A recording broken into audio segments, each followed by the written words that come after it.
Starting my speech in 3, 2, 1.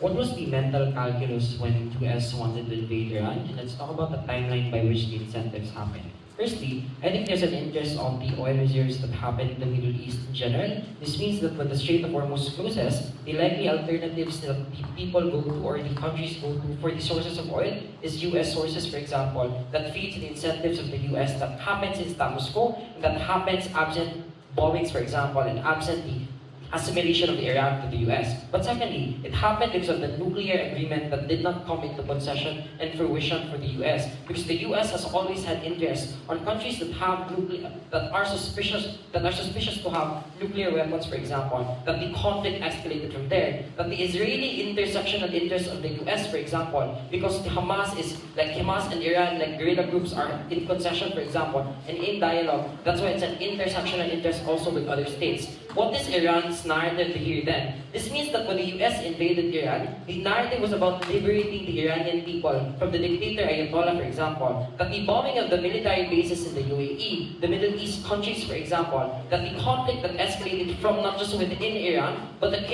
countries all around it, has a dominance, for example, that leverages the global south to be more afraid, to be more scared of the conflict. This means to say that the conflict has escalated to that extent. This means to say, and I'll clarify, that it's not true that Iran is almost crippling and is almost going to be assimilated and the interests of the US are going to be supreme. It's not true that it's crippling and at the risk of assimilation. There's an established new leader. There's alliances with guerrilla groups in the Middle East. There's superpowers of China and Russia have been coming to fruition, and alliances and dialogues of resource sharing, for example, and alternatives for oil have happened. This means to say that Iran also has been strategic in this conflict. But sure, Bill, I was in.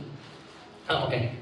This means to say that what we need to prove in this debate then is not that these incentives disappear and that these incentives do not likely happen already. What we need to prove is that the cost of the military calculus did not outweigh the cost that the US has incurred and will incur if it does not de-escalate. This means to say that in status quo, Ayatollah is dead. The US is leveraging this as a narrative victory against dictatorship. The white man's burden has been fulfilled again. The Trump is winning the war, for example. But this doesn't also mean that the overarching theme is unchecked. This means to say that there's also a group of American people that realize the dangers and the cost of this war. That in the post-Bush world, we're also weary of the US intervention in Middle East, because when the US invaded the Middle East back then in the 2000s, it had mistakes, it had costs, so there's more watchdogs towards the US aggression towards the Middle East then. What will the strategy then look like? And what is the strategy of de-escalation?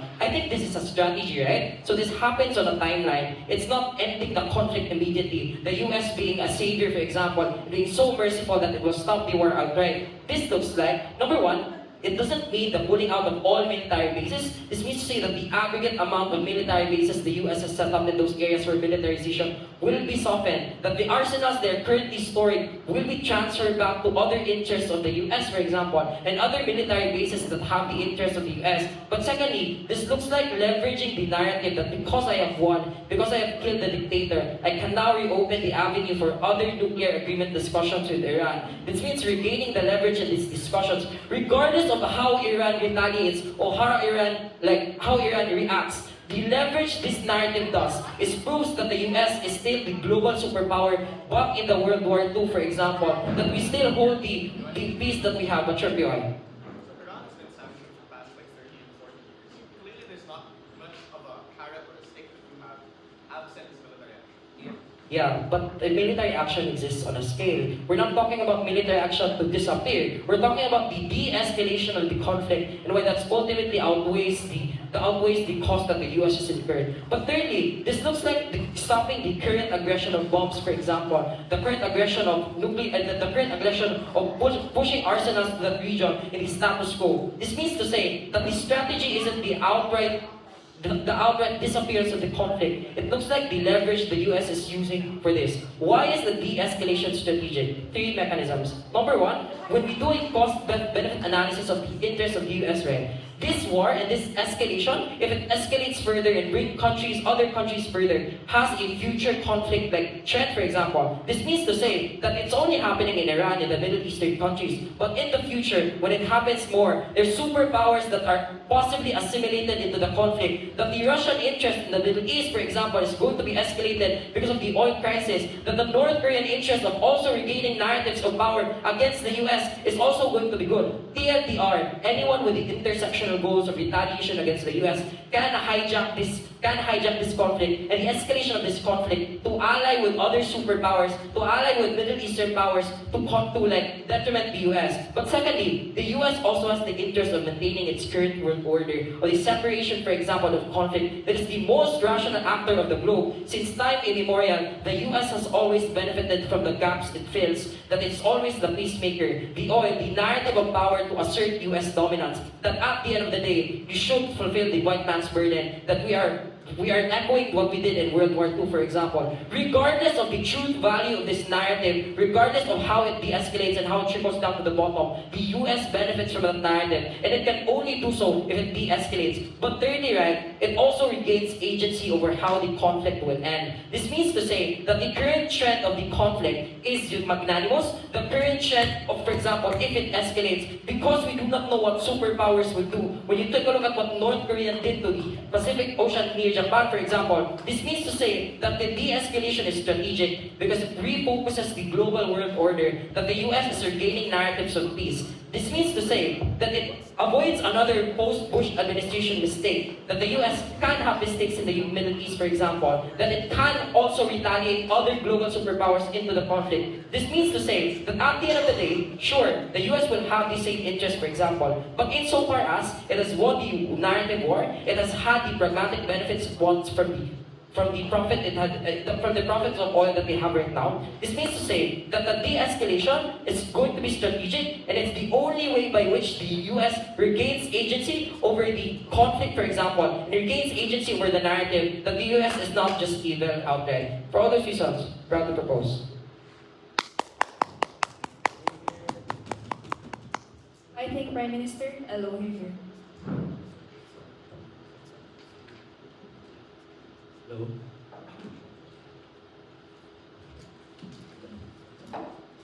Three, two, one. I want to make a very important clarification about the motion. This motion is a debate about the truism of whether or not it's in the best interest of the United States to do these things. Therefore, there are two metrics that you should judge this debate by, and only these two metrics. Number one, it is likelihood. Is it likely that US has this interest, and can they survive that attrition? Secondly, it is incentive. Do they have the incentive to keep doing it the way they are, or is it their best interest to back down? In line with this, I want to do a few pieces of responses to what the previous speaker has said. Number one, they say that US wants to regain the agency and the narrative that they are the global police actor and a democratic actor that isn't fully irrational. Firstly, I want to say that this is just empirically outright false. Number one, they have already done things like invade Venezuela and taken away their president. They have also done things like intervene in Congo and Rwanda with a very shaky peace deal. And they have also done things like militarily intervene in Middle East historically. This global police narrative was only peddled by the Democrats, but currently under the Trump administration, they clearly don't care about significant amounts of conflicts they enter because they understand that they have the military attrition to do so. Let's proceed to the next part of the framing. Why will you survive this battle of attrition, and why is it that under Trump in specific they are geared for conflict and are ready to fight? 4 reasons. Number one, it is the largest military spending economy in the entire world, the largest of which is situated within the Middle East. For example, they have big allies like Israel and Saudi Arabia, and if we compare this to their countries like the allies that Iran has, they only have countries like Iraq. And God forbid, what is Iraq gonna do against Saudi Arabia? Secondly, they also have strong proxies in the region that are formalized and unified in military might. Unlike Iran, where they are generally spread thin because they have most of their military complex defending key aspects like the Strait of Hormuz, or doing things like trying to make sure that choke points that lead into the country are being served well. Thirdly, it's just the fact that US also has the capacity to shave off conflict because they have the exporting power to survive it. For example, they have a very strong steel and tech industry which they can use to offset the costs brought on from doing things like large oil spikes and large inflationary practices. But importantly, US themselves is not just like oil crippled. In fact, the biggest reason why they were confident entering this conflict is because they themselves are a strong supplier of oil. It's just that the reason why they want to intervene in the Middle East is so that they have more of this oil to sell at the current status quo. But that doesn't mean they're crippled, it really just means they have enough of it to survive. Why are these reasons important? Firstly, it shows the likelihood of why US can continue doing this strategy. And this is an important frame because it just generally responds to a lot of what PM said. So if PM's main argument is because I want to reclaim the narrative, brother, there is no more narrative. Second then, what is the argument? Here I want to be clear to the panel about what are the metrics of success. There are two very big interests. Number one, it is forcing Iran to renegotiate the terms and conditions set before the war. It is doing things like decreasing the nuclear enrichment that Iran is doing to develop nuclear warheads, quote unquote, or doing things like, for example, developing more and more elections that can do things like have US control within the region. Why are these the most important metrics of success? Firstly, it's because Iran is one of the only Middle East countries that do not have a US proxy government. And that is important because that means that whatever that the US wants from Iran, they cannot get because Iran is a democratically elected government funded and supported by the Iranian people. But secondly, it's the fact that not having this ability to renegotiate serves a real and possible threat within the Middle East and their allies. Iran is the biggest opposition within this region, and that's exactly why you want to keep the show of force. Why is this likely, therefore?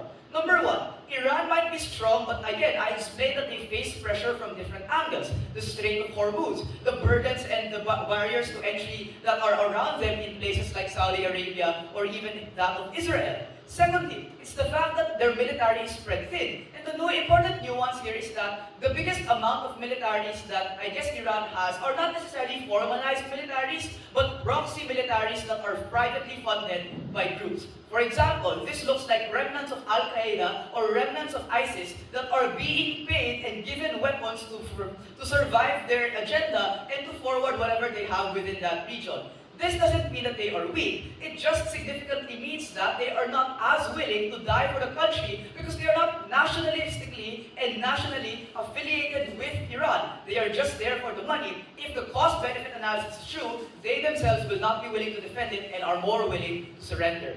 Thirdly, Iran is just not self-sufficient enough to stay disconnected from US and the Middle East countries. For example, in Iran, the riyal has dropped to zero and the protests have crippled them. Multiple people are dying and it's decreasing nationalist will to fight for the country. But secondly, it's the fact that allies all around the region are hesitant because Iran previously trigger-happy bombed them like the ones in UAE. Why is this therefore a salient comparative, but before that, the POI? People trust the US because it was a superpower they could trust. What happens then at the point in which that they indiscriminately, pursue this sorts of escalation? In the big 2026, nobody trusts the goddamn US. Why is this a salient comparative? Firstly, Iran has shown no signs of surrender on the comparative. This looks like the murdering of their supreme leader Khomeini, and this looks like forcing them to do things like renegotiate, but clearly this isn't happening because Iran has been preparing for this in the past 20 years, especially after 9/11. And the reason why this is important is because these tensions have not gotten any better. It is the fact that tensions on nuclear enrichment since 2018 and 2022 made it significantly difficult for these individuals to do things like renegotiate with countries like Israel or the United States. But secondly, it's the fact that Iran, because of their geographic knowledge of the region, has stockpiled all of their resources, has benefited themselves by doing things like anti-missile propaganda, anti-missile artillery, and even things like developing tanks that are strong enough to cripple many individuals. And US is already doing this in anticipation of that. The only reason they are the only country capable of taking this giant down is because of the following things on way. Number one, on likelihood. This show of force is a strong tipping point that forces Iran on the back end. Because neither side is willing to surrender. If US suddenly says, ay, suko na ako, like obviously what's gonna happen is that it shows a revealed preference to Iran that they are winning the conflict. You don't want that because you lose your interest in the matter. But secondly, the cost benefit of it all just shows that the best way to continue is to make sure Iran has a strong show of force, because absent it, they have no winning mechanism. This way shows all the incentives and the likelihood. For these reasons, it's very clear OO. Thank you, Elo, for your speech. DP Advocate.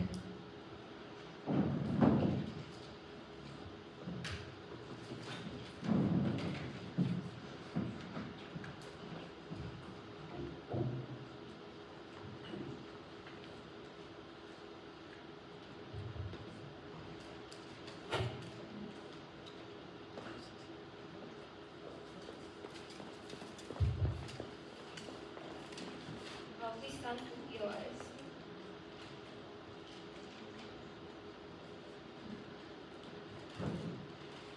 Anyways,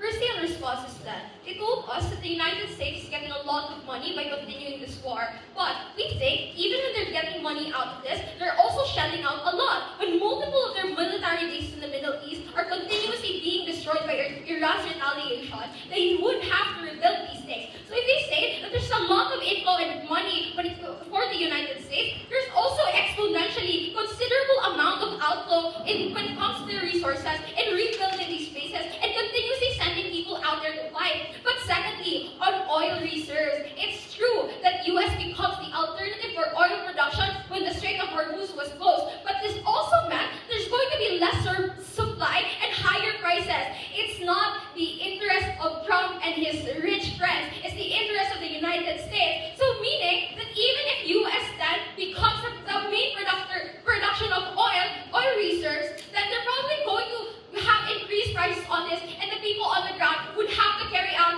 the increase of prices. More on that later. But I think it's just unfair in opening opposition, right? Because they just simply ignored everything that Del talked about when we say that there's going to be continued escalation of risk, bringing in other nuclear superpowers like Russia and North Korea, for example. We tell you that it's in the interest of the US to stop this from happening, to stop from a bigger nuclear war from happening, for example, which isn't even like unprecedented. Like during the Cuban Missile Crisis, it was actually the United States who started out the de-escalation of nuclear armament, right? So we tell you that you cannot disregard the very fact that it's incredibly risky to bring in other nuclear superpowers into this conflict later. But secondly, on my extension then, we tell you that they have to prove the necessity of continuing this escalation right now. There's no point on continuing this war right now, because even if we take all of the incentives that they're going to get, they already did that. Look what they did in Venezuela, they've already successfully did in Iran. They have already successfully removed Ayatollah in power. The storyline that they propagated was Iranians were a victim of an authoritarian regime, and the US is going to be their savior. They're going to save them. Therefore, the bombs and the war are justified, right? But this is already done. The moment they announced Ayatollah was dead, they already kept their savior persona when Iranians flooded the streets with cheers.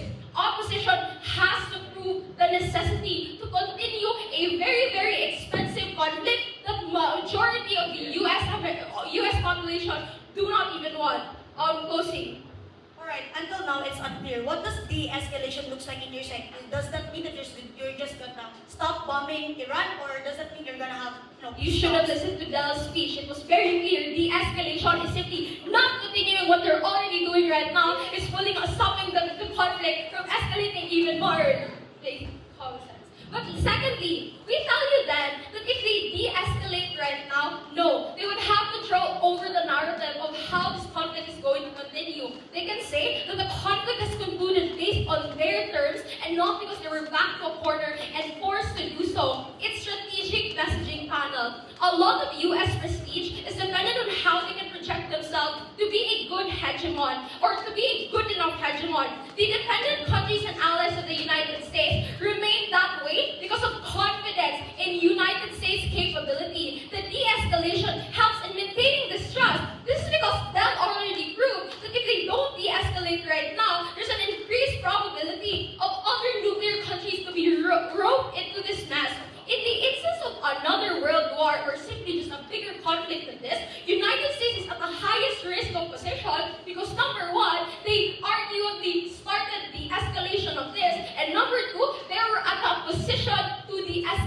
and they chose not to do so inside opposition.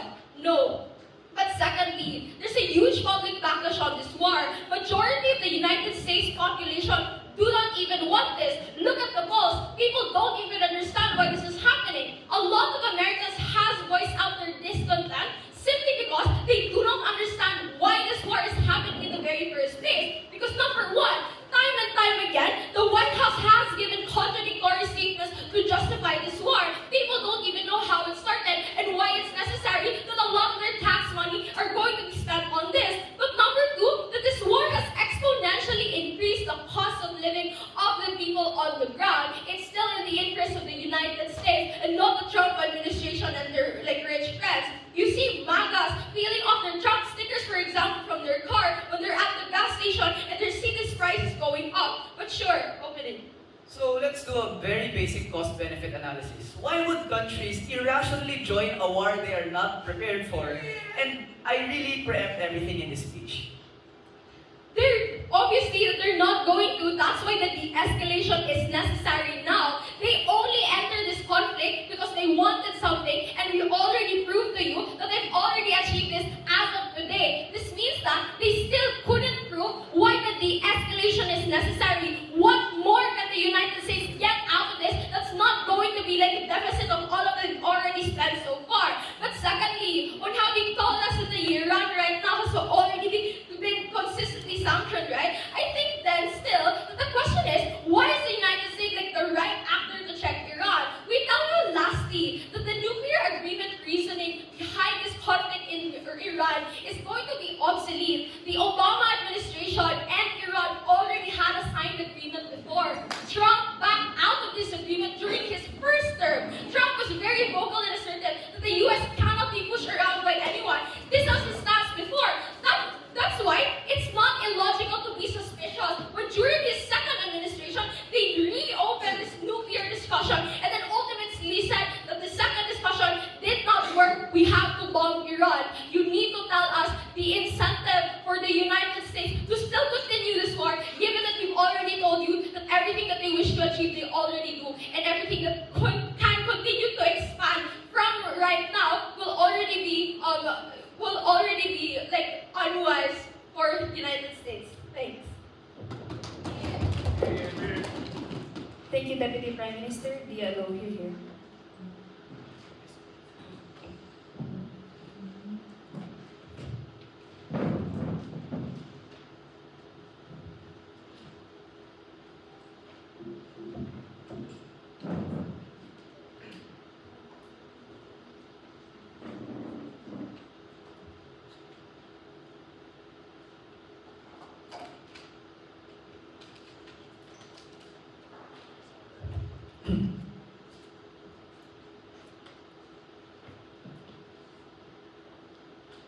The important thing to remind this debate of is the question of whether Iran really will stop if we decide to de-escalate.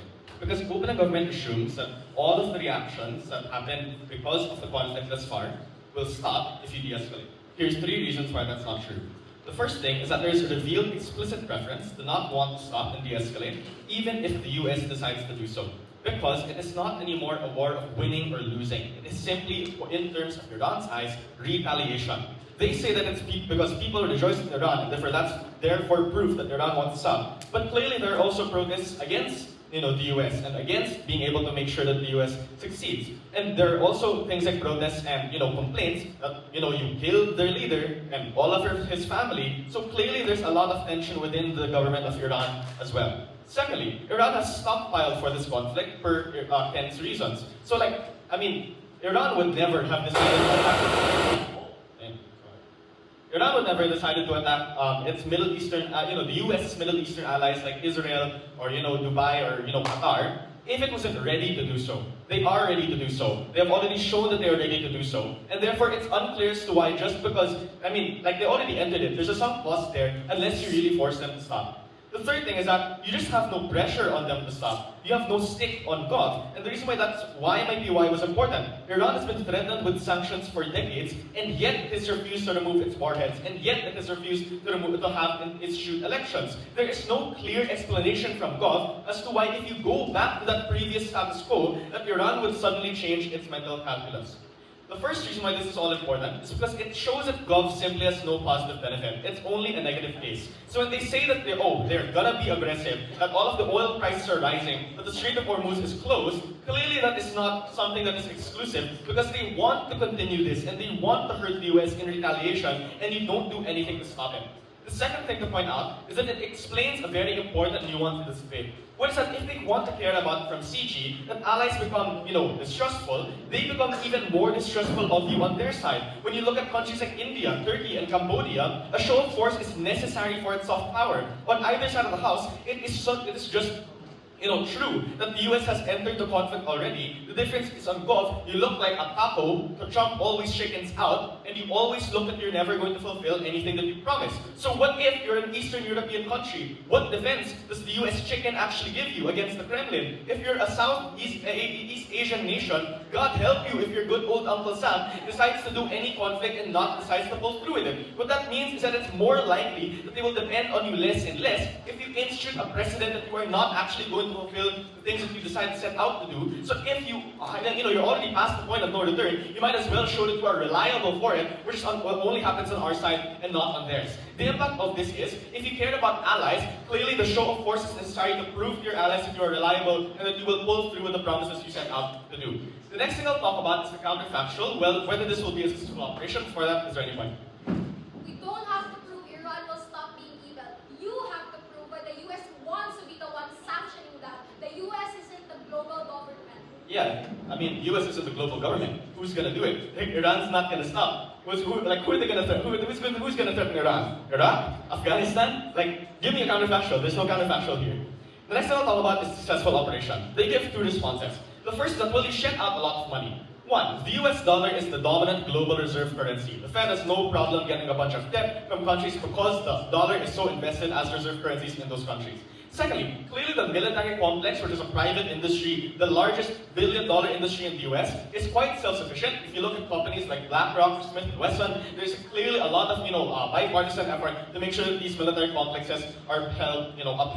The second that they say is that, well, it's risky because of other nuclear actors and other actors joining. One, North Korea will definitely not enter in the conflict of support of Iran. Why would they do that? They use the distraction to slowly invade South Korea? That is ridiculous. They will never do that. Secondly, it is too expensive for any other country to want to enter the conflict simply because, it's on the other side of the world, because they don't want to have investments there, because obviously it incurs all of the costs of opening up a government and closing government, presumably claimed on the part of the US. There are three reasons why it's going to be a successful operation. One, all of Ken's reasons, the no response yet from Gulf, so I invite them to challenge them, to prove that Iran simply does not have the capacity to do it over time. Things like geography and multiple angles of defense, the fact that they're not self-sufficient economically and they're quite reliant on the trade routes that exist west, like the west of the Middle East. Secondly, Iran's new leadership has an opportunity to change course if you pressure them. The reason why Iran never negotiated during Ali Khamenei's term is because he was highly opposed to the US. But on Gulf, that opposition does not naturally stop with the new leader because they naturally inherit the same kinds of ideologies of the previous administration. But on our side, mounting pressure on their military, their trade routes, their families allows a scapegoat because you make that pressure from opposition allows an excuse for that government to do so. So even if it might be nominally, domestically not popular to allow the US to do all of these changes, you at the very least have a scapegoat to allow that easier to happen. Thirdly, maybe on the worst case, maybe Iran's not going to accede immediately, but clearly the public pressure on Iran's streets when their jobs are hit or their supplies are hit, pressure inside the government because they're quite scrambling right now, after the death of the supreme leader, clearly shows that there is some sort of incentive to want to do this eventually, because we explained that the asymmetry in this conflict lies squarely with the US and not in Iran in a prolonged conflict. The last thing I'll talk about is just the internal politics. So they say there's public backlash. Firstly, this is at worst a 50-50 issue in the US. Republicans and Democrats are always going to disagree on Iran. I'm not sure why this is a tipping point. Secondly, it's kind of very easy to justify because even if the initial action of the US to invade Iran was unpopular, the reaction of Iran to attack the US's allies is very popular. They attacked our allies in the Middle East. They attacked, the Gulf states, which means that even if Democrats, did not like this initially, clearly there is bipartisan pressure to increase this kind of conflict and to sustain that conflict because you don't want to let down your allies anyway. So if you want to care about public backlash, clearly that's a reason for opposition. At the end of this debate, it's pretty clear. What government has to prove is not simply a case about whether Iran is going to be angry or not. It is an explanation of the attrition over the prolonged nature of the war. We are the only team in this debate to explain the timeline and why, as a congregation of those factors, Iran is likely to, at the very least, agree to some sort of concession, whatever that may be. At the end of this speech, it's very clear. We explain the true nature of this conflict, and we explain the true frame, and that's why we'll advance. Thank you, Yellow. Member of Gov, you're here.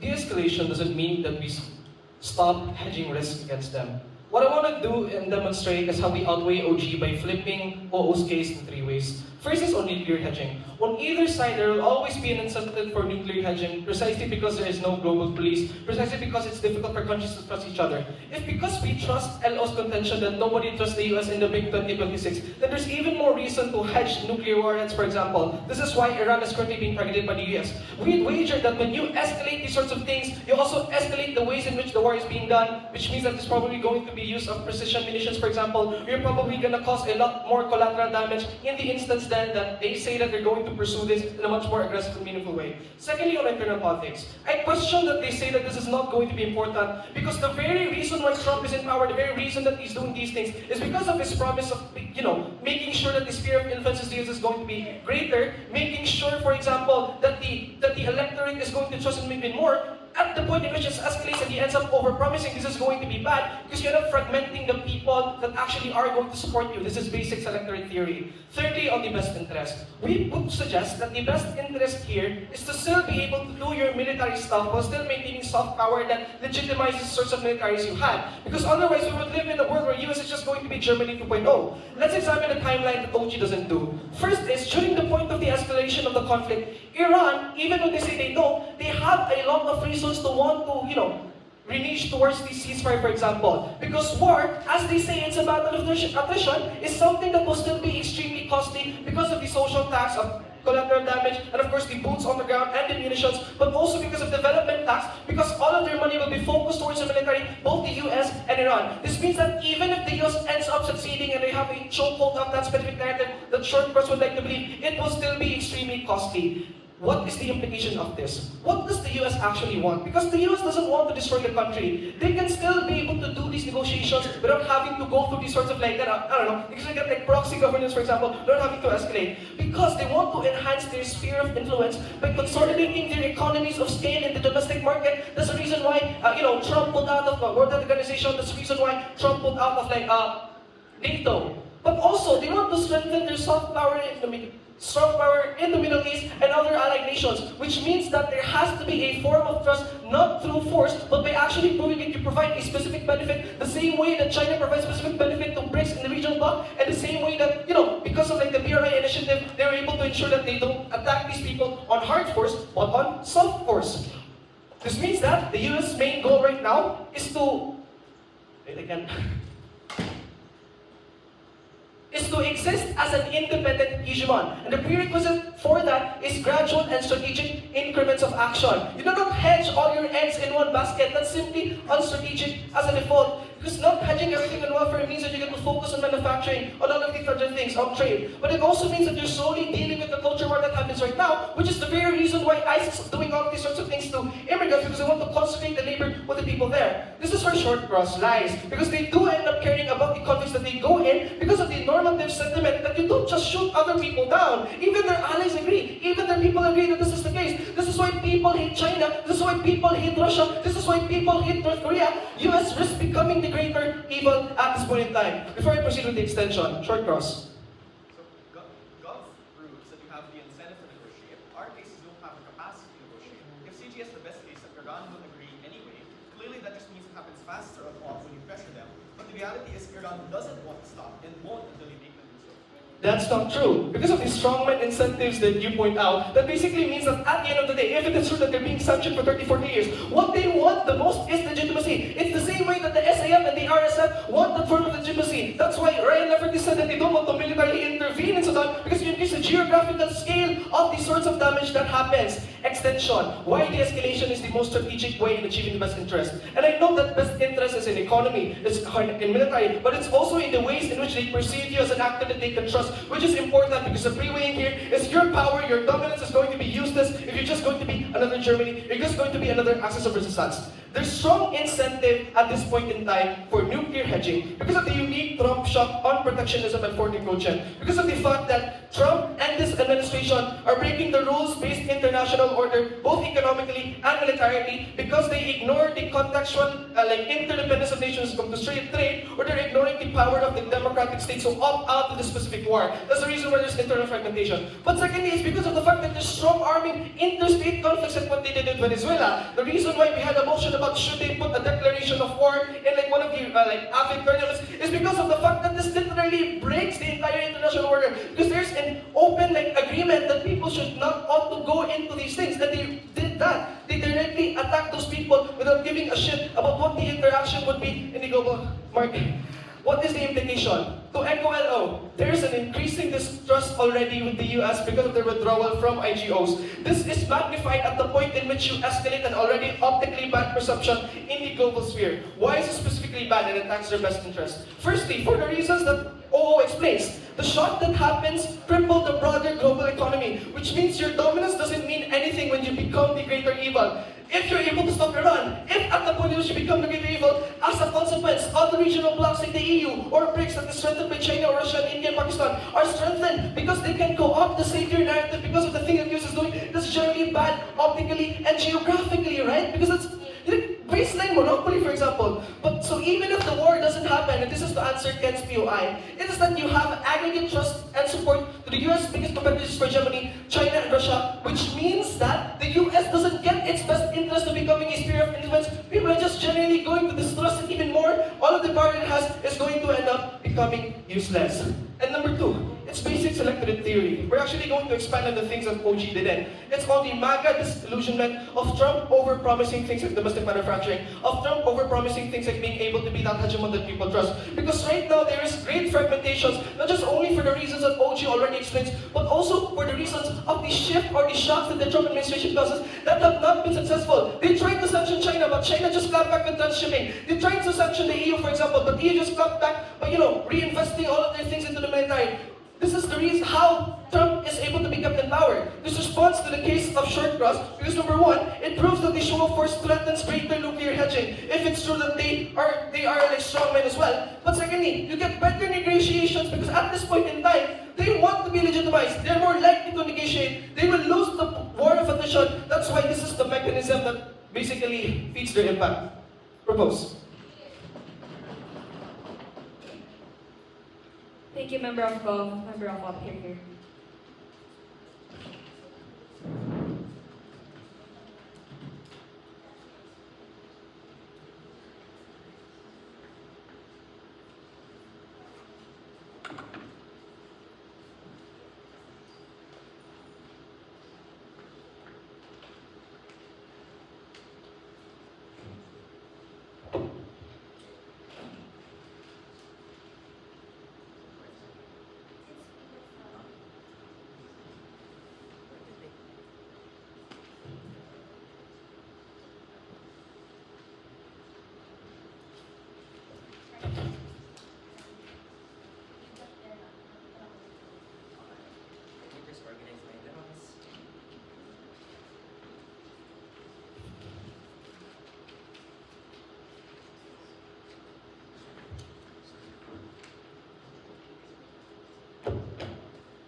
Randy, pronounce him.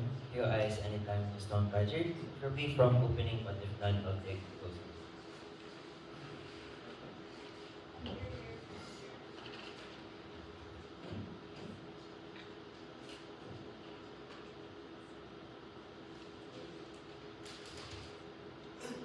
Starting my speech. In 3, 2, 1. This debate has been so messy coming from opening. We need to clarify a lot of things. Firstly, what does it mean for us to escalate the war in A? This means to say that you're going to heighten it. It's going to look like more military spending or more military bases in the region, for example. At the same time, this means that you're always in a state of defense, right? What does it mean for you to then de-escalate or de-escalate? Because I think one, this is going to look like how you're going to you're going to allocate less of your military, for example. It's also like less collaboration, for example, of your alliances within the Middle East region, for example, at the end of the day. Let's first clarify then. This is a this House believes motion. What are its metrics? We think that if we're able to prove the benefits, trickling back to our actor, which is the best interest of the US, we win this debate. Because the opening clashes, as you may notice, they talk about the interest of the US, but notice how they don't necessarily prove to you why those interests exist in the first place. And this is how we're able to position closing opposition in this debate, right? What is the current state of the US? They're currently under Trump's administration, for example, who's popular for his populist narratives, for example. This looks like how he was able to justify them attacking Iran, for example, because Iran has nuclear weapons, for example. But secondly, because of the 9/11, for example, they're able to justify how like the entire region, or Iran specifically, is a nation of terrorists, for example. That's how it is able to control the narratives coming from the ground. This is why it's unlikely for the backlash to actually occur at the very end of the end of the day, right? But to my discussion then, what happens in the process of this de-escalation, right? Because A, this is going to look like less military spending or militarization in the region, right? Why is this going to bad? Because even if Trump has already claimed that they quote-unquote they have won the war in Iran, remember, when you kill the head, that doesn't mean you have already destroyed Iran. Just because you kill the dictators, his proximate allies are still alive, right? This looks like his front is still dominating Iran's elite, for example. There's still dissent that is against the US, for example. The question then that government did not fulfill in this debate, will Iran be willing to cooperate at the end of the day? We think not. This looks like how Iran has already retaliated through bombing and blocking the Strait of Hormuz, for example. They just recently bombed a Thai vessel, for example, who ignored their warning into entering the strait, for example. This is where I highlight another contradiction you get coming from opening government, that Iran is not fragmented. Because if it's true that they're not fragmented, this means to say that it's easy for the people of Iran to be actually controlled by the government, for example, to continue to regulate the narratives. So the bigger question that government needs to answer then, why do you start a war and then stop in the middle of it, right? Because we think that the best interest of the US is to take control of Iran. We agree with closing government that they don't want to destroy Iran, but rather they want to control of Iran. Because if you control Iran, this where you're able to accrue the benefits that you are accrue the benefit. But before that, why do we think that it's likely for the US to be able to do this? This comes in threefold. A, Iran's power relies on a small group of elite because the dictator has already been killed. So what the US all has to do now is to exhaust Iran's capacity, for example. But B, Iran is already internally fragmented. There's already a growing dissent coming from the people on the ground. So that means to say that the US has to do now is to penetrate the narratives within Iran, for example. But C, they also have Israel's backing and other allies within the region, which you completely destroy the moment that you de-escalate the war, the conflict with Iran, for example, right? Yeah. So this looks like how you're going to have a puppet government. This looks like what the US government has been doing in Venezuela, for example, in Iraq, in Syria, etc., etc. There are two implications why this is going to be bad, and it's something that you don't get coming from our opening. One, you're going to waste resources. You already exhausted resources. Why stop now? When you literally get nothing from de-escalating in terms of having a return to their military spending. The fact that everyone else, aside from US and Israel, can pass through the Strait of Hormuz means to say that you're the one who's at a disadvantage. The fact that Iran can negotiate with China, that means the great threat for that means that that's an even more greater threat for the US, right? But OG said that this is an expensive conflict. I have two layers of responses to this. One, US has the biggest oil reserve in the world.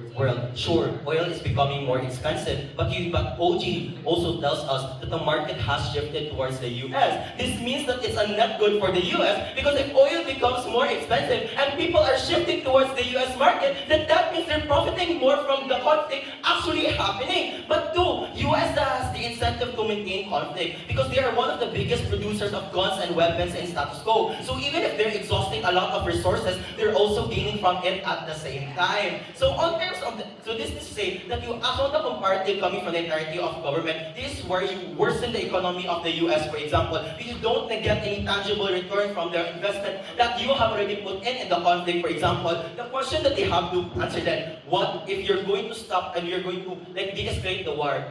Where are you going to get the money? Where are you going to get the resources? Are you going to fund back the government, for example, who has already exhausted so much of the resources? This is where you're able to help the people on the ground. When you get so much money from the oil reserve, when you get money from the selling and the trade of guns, for example. But before I move on into my last discussion. If it's true that they have the biggest military reserve contracts, you still have yet to prove why escalation is the way in which they get more money. Because de-escalation means that there's a greater battle of attrition because you equalize these sorts of forces that battle, right? So it's better on our side. You clearly weren't listening to my analysis. You think that escalation is the path to take for Iran because they actually have for the US because they actually have an end goal where they can profit from controlling Iran when they're going to be able to have easy access to the Strait of Hormuz because now they're the ones who's controlling the region, for example. This means having proximate access to the resources, for example, such as more access to oil, for example. But let's engage in terms of the optics on the people on the ground. And this is me engaging with the public backlash that they said. This is not true. Because even if attacking Iran is bad, Trump has already utilized narratives such as Iran's nuclear capacity and the terrorists that exist within there, right? Iran is also a fragile state. And this is where we co-opt the white man's burden analysis coming from opening government. Insofar as you're able to co-opt the interest of both Republicans and Democrats, for example, because you attacking Iran, for example, is actually a necessary evil because you are the savior that's going to alleviate the people from the suffering that they experience from the dictator, from the cronies within Iran, for example. You're only able to manifest all of those benefits coming from opposing opposition. For all those reasons and more, proudly oppose. Thank you. Thank you, Member of Hong. Over here.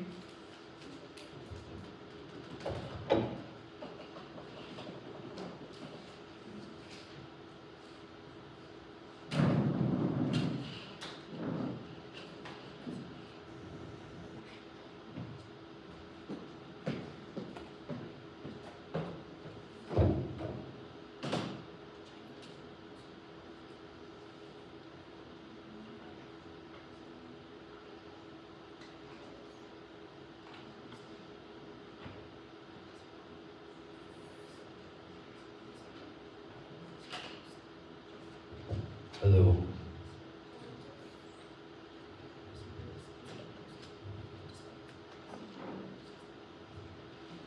I want to note that OCO never actually responds to Sam. The first thing is that this is simply a strategy right now. It is not permanent, which means that we can afford the retaliation right now in the worst case possible and then escalate at that point in time. The key clarification here is that in status quo, US looks so horrible because on perception, they asymmetrically have so much power, they disproportionately have been throwing out all of the attacks, which means that on perception, they are a bully. So much so that even Republicans are pulling out, so much so that allies themselves are being distrustful on the US, for example. So sure, even in our worst case possible, where somehow Iran attacks us, we can then shift at that point in time. But the key difference here is that when that point happens, at the very least, we are the victim. At the very least, they're the ones who are the aggressors this time because we de-escalated, this was the last resort. That's the justification here. This optics is particularly really important because that's something that you cannot afford. Perhaps you're economically winning, for example, but if the administration right now cannot perpetuate their power any longer into the future, it means that you're going to be losing losing out as the US. Let's move then to OO. The first thing is that I think it's true that the conflict will not stop. But I think it's uncharitable to say that we don't defend ourselves at all, precisely because it was already agreed upon an opening clash that de-escalation implies a gradual sliding scale. What opposition has to prove is that you're actively additive to that aggression, because that's what implies when you escalate actually, right? Which means that what we only have to do is play the victim card and basically stay stagnant, even if that's not potentially going to overthrow them, but at the very least, we offset a lot of the optical harms. But secondly, we don't actually care if the conflict doesn't end. Perhaps they do counterattack, for example, but we think this is all the more reason to do it, because now on perception, Iran is the aggressor. This gives us, again, a self-defense excuse, which means that this co-ops their scapegoat benefit at a much certain extent, because you cannot do this at all, even at the point at which there's opportunistic reasons. If they do not like you, for example, if you're associated with narratives like you are the one that's being a terrorist at this point in time, which means that because the narrative we actually espouse, this is a much better way of antagonizing Iran at that point in time. But moreover, Sam was very clear with this mechanism. It's precisely because Iran is incapacitated right now and they have lesser ability to be able to counterattack. Means that they won't be that much of like an aggressor, but at the very least we have still a small degree of defense at that point in time, which means there's still a mutually assured destruction, which means that it's going to offset a lot of the incentives for them to attack as well. But I think uniquely it's accruing more legitimacy on the hours in the house. This is something that they don't get as a delta. Number one, because at this point in time, because you don't actually substantially push all of that funding towards militarization, means you can diversify your hedging. What does this mean? The first thing is that you can actually push that things through manufacturing, through nuclear development. Uniquely we explain why this is positively powerful as opposed to opening, because you can actually use these other investments to distract people or offset these optical harms, which means you do two things at the same time. Number one, we can still substantially defend ourselves from Iran, but on the comparative, we can actually also appease to the needs of the people, them having to feel like they're neglected by the government, for example, which explains why the MAGA will be better on the outside of the house. Which means that because they utilize this victim narrative, means that we can secure internal politics at that point in time, particularly because narratives such as war is so politically unpopular, especially in the US right now. The key difference here is that they explain all of these reasons that, well, they've been doing this conflict all this time, but the difference is that this particular conflict right now can escalate to things like global conflict. Secondly, it's because we decrease the implications of war. It's no longer US versus Iran. It's going to be Iran solely being the aggressor. This narrative, therefore, accrues more trust from allies, but also because it's like being militaristic is no longer attached to the US at that point in time, means there's more opportunistic foreign nations to back you up, because it no longer feels illegitimate. They can no longer put themselves into the crossfire at the point in time, which means there's more allies that's willing to defend US militaristically. Even if attacks do happen, you can still defend yourselves through proxies. At the very least, it's not coming from you directly as the US. This narrative in status quo is the one that's the active burden on opposition bench, because it's the active deterrent for people to opt into you because you seem so aggressive, but also because they can easily betray you as the US, particularly because you look like the aggressor. Under ours of the house, we solve all of these. Go. So they don't really have a realistic counterfactual. The US has already acted on, so the perceptual relational harms already just on ground while still looking fickle. So you can't wait for Iran to reconsolidate before attacking them again. It needs to be done now because the pressure is time sensitive. Yeah, exactly. We want them to reconsolidate. Number one, because they're not going to be able to do that at an extent where they can actually dethrone US. I think we can all agree here that the attack on Iran has basically traumatized them from being able to attack even more into the future. But secondarily, I think that the difference here is that even if you've already started the war, it's precisely because you don't continue to escalate it. That's the difference, because the asymmetry matters here. If you do continue doing it, further and further, even when you're already winning at that point in time, means that number one, you could consistently push out more investment towards militaristic efforts, which is just politically unpopular. But also at that point in time, less people will opt into you, and less projects will be actually prioritized because investment is not it's actually concentrated towards militaristic options instead of being diversifying at that point in time. Next then, how do we win over opening government? The first thing is that they're too narrow-sighted on how to fix the conflict without explaining why the conflict being fixed actually matters in the first place. Number one, I think that it is prone to the call-outs of opposition. Costs can be shaved off, or on how opposition's argument on how this can be actually succeeding in the first place. We think that we all agree with this. This is why SAM was very important. We explained that the unique attribute of this escalation is the potential war narratives. I think all was correct, that all of the aggression that thus far that US has been doing can be afforded. But uniquely when the war with Iran has global implications, i.e. how the Strait of Hormuz affects so many countries, for example, means that on scale, if this conflict goes on, it poses a gradual world war. Note that precisely because it's a narrative, it doesn't matter if it doesn't actually matter or it does actually happen or not. But the unique difference is that what you look like on the global scene. Uniquely, we don't just say US will lose, for example. We say that the act of escalating in itself is outcome independently horrible for you because it puts you in a really, really bad light. One, because on the internal side of things, politicians don't want to be associated with narratives of war. Meaning there's more internal tension that's going to backload a lot of your capacity to be able to push as the US government. Secondarily, in terms of the optics of it all, and also the foreign allies that are going to be pushing off and deterring because you look so bad, means that you get less consolidation of power and investment from them. For all those reasons, propose. Thank you, Convent. Here, here.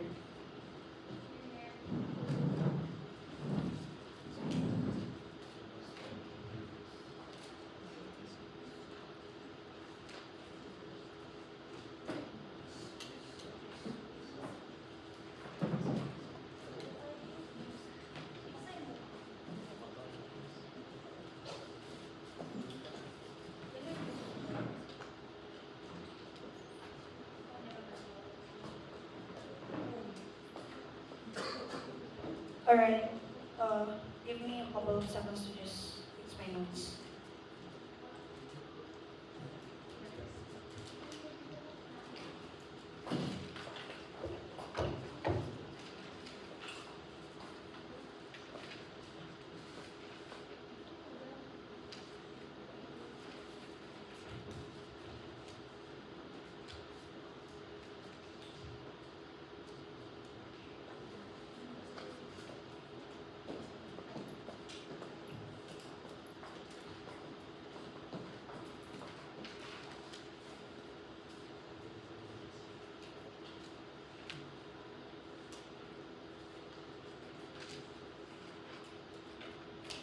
Okay, sorry.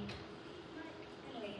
Hi, Afi, she, her, POI. You can raise it to the 5th-minute mark, preferably from opening, but then there's none in closing.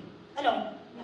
So, starting my speech in 3, 2, 1, go. When you are in a state of war, you don't stop at the middle and lose all of the legitimacy and just basically waste money out of it. There's two unresolved questions coming from the open on the bunch of government bench. First, does de-escalation means that you will ultimately also stop Iran from attacking, or you're just going to make use of it for them to basically just attack you again because now you are in the weak spot, right? I think that is a very important analysis that the government has to answer because all of their benefits are contingent to that analysis alone because they have to prove, okay, if USA stop attacking Iran, what happens within Iran? Will they be okay with it or not? Unless the question is going to be answered, I don't think that any government bench will win this debate. But secondly, does de-escalation really means you are going to preserve money, or does it mean that you have already exhausted money and probably right now you're just at the point of finishing the war or just choosing to basically stop it half-baked? Because even if it's true that Trump has that kind of rhetoric that they win the war, as what Randy already told you, it's not true, simply because Iran is still a functioning government right now. The new cronies, for example, are leading Iran, and that's the reason why they have to basically attack Dubai, say, for example, and attack all of the bases of USA, simply because they still have the power to do so. What does essentially mean is that at the end of the day, USA still wasn't necessarily able to stop the root cause, right? And what does then the solvency in this debate? It's very simple. Where do we try to make sure that the escalation will be worth it? And it is to ultimately go and try to bring back the real thing in this debate, which is to simply explain that USA at the end of the day wanted Iran to be their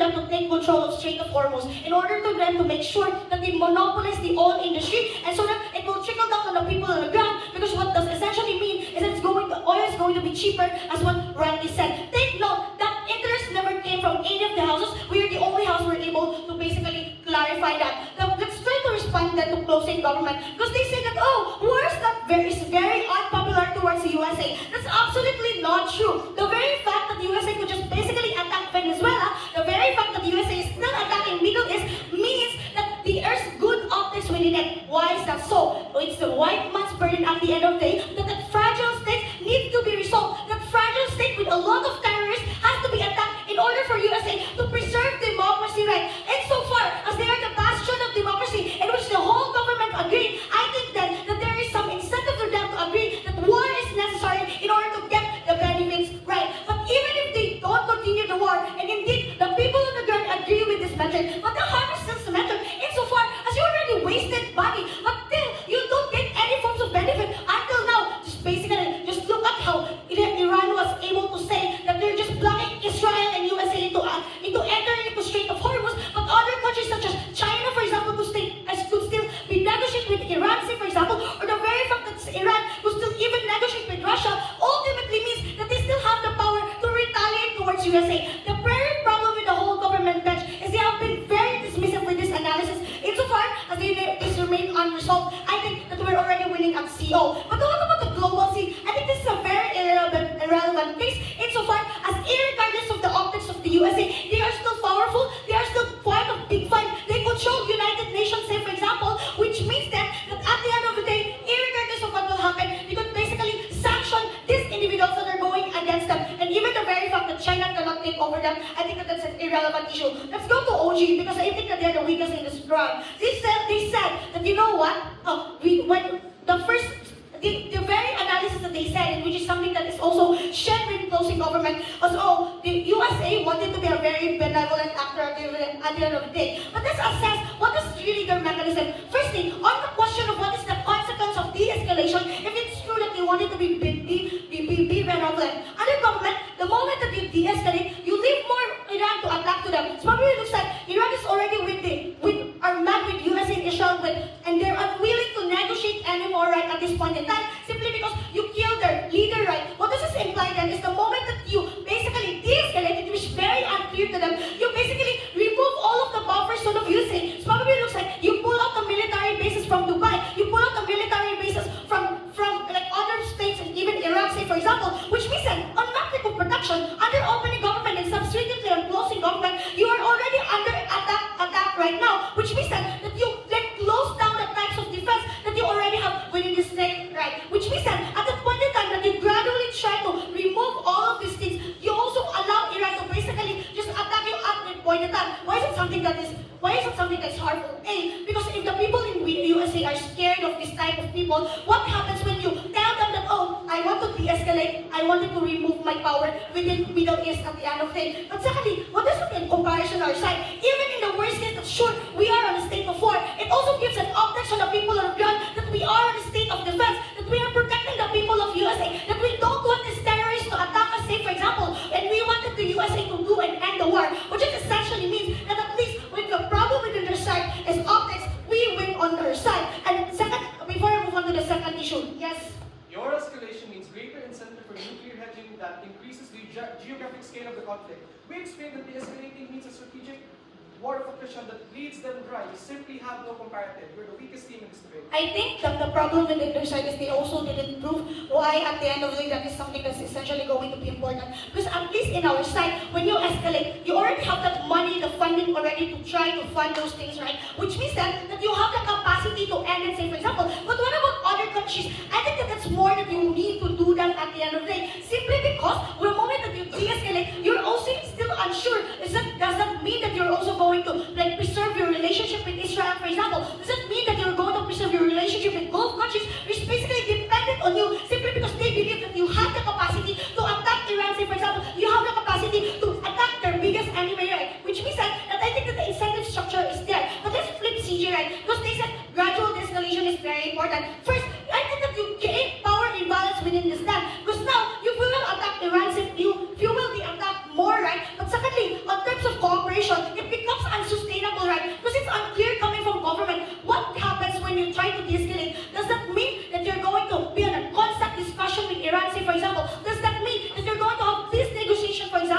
I think that it's going to be a problem-solution mismatch insofar as if Iran is unwilling to do so, then the question then is, why do you even need to waste your resources to try to de-escalate at the end of the day? Escalation means just ending the war. And the moment that you end the war, I think that this is when you get the fruit of the benefit of all of your efforts. With those reasons, opposed.